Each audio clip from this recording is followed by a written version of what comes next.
say the biggest book in hip-hop history. Professions of a Video Vixen, Miss Corinne Stephens is in the building. How you doing? Hi, baby. I'm good.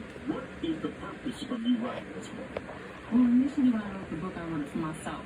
You know, and you know, because you were there for a lot of it, when I was going through so much. Once I came to the other side of it, I just kind of had to figure out what I had done. Why did you name names? Because you have written the same book and alluded to who that person was, instead of just saying, well, it's Ja Rule, and this is Usher, and this is Dre, and this is Fred Durst, and this is Bobby Brown, knowing that these guys from Abuja, including Bobby, are married men. Well, the reason why I named names is why not? Because the problem too is that every time there's a book about hip-hop, the names are changed because people are so afraid. I don't know what you're scared about. My book showed no favors to nobody, not even myself. Yvette Santiago, a.k.a. Corinne Stephens. Or, if you've been a part of the music industry elite, then you know this woman as Superhead. She's considered to be the quintessential hip-hop groupie and the industry's most infamous video vixen. Known around the world for getting your favorite stars and writing about her list of male conquests throughout the music game. She's been hailed as a hero by some and as a gold-digging whore by others. Everyone seems to have an opinion about this woman, and she's been called a whole lot of things by a whole lot of people.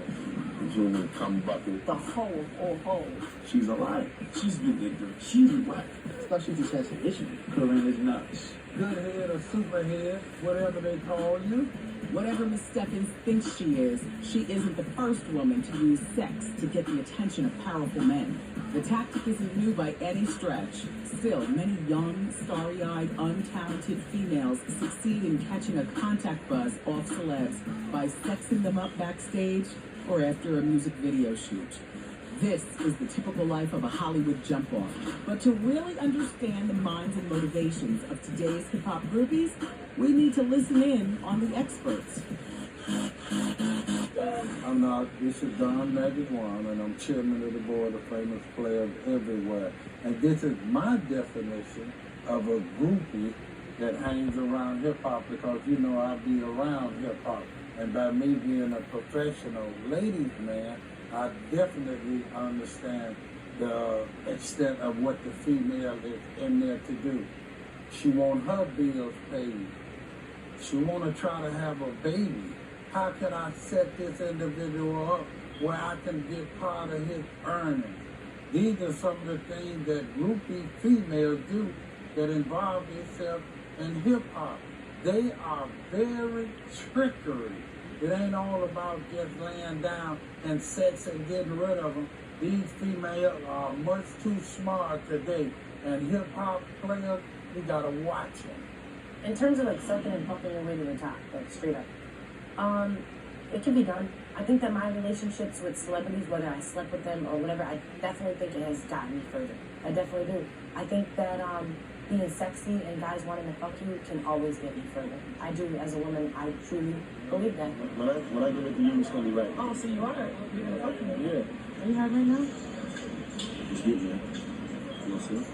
It's like this. Like, the other day I had an investor. It was like one of Donald Trump's people. And I wanted to go to meet up with him because I need some money. Like, I need sponsorship for some of the projects that I'm doing. I was going to go there with my girlfriend. She was coming to the city. But I know the smart thing to do is to have her drop me off so I could do whatever I got to do to get that sponsorship. I mean, I'm not saying, like, yeah, let me go prostitute myself all the time. But you got to do what you got to do. Like, I need to always go in there with an open mind, knowing that there's a possibility that I may have to do a little more than I thought I had to do. So yes, I do think the casting couch does exist. I think that sometimes you gotta do what you gotta do to get ahead. Yeah, the whole myth about the music video, the casting couch, you know, I've been doing this for a long time, and, you know, someone got my couch, because I don't ever really see that. You know, most of the girls that come through my way are, you know, girls are really trying to establish themselves, really trying to get into the acting. You might have a few little, you know, groupie girls up in there here and there. They infiltrate. You know, groupie girls are like Navy SEALs. They will get in some kind of way. We might be shooting. We have a couple scenes. Now they got hobnobbed with the celebrity a little bit.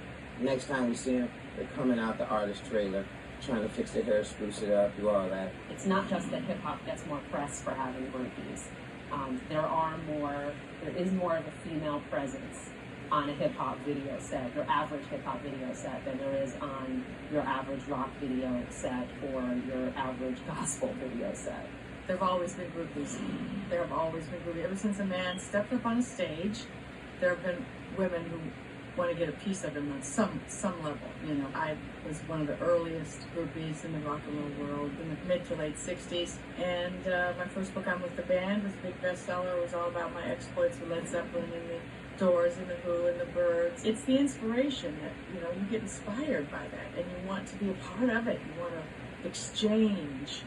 And of course in the 60s, when you know, free love came out, so you wanted to exchange bodily fluids at that point. But up until then, Benny Goodman, Sinatra, they were called Bobby Soxers, those girls. But they were total groupies. And if they could get their hands on them, they would.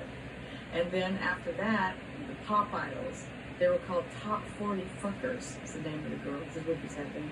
And then sometime in the, like 66, 67, the word groupie popped out. It wasn't a bad word to start with. It was just a word. And then it slowly became a negative word because people were jealous they couldn't get backstage. You know, she's just a groupie.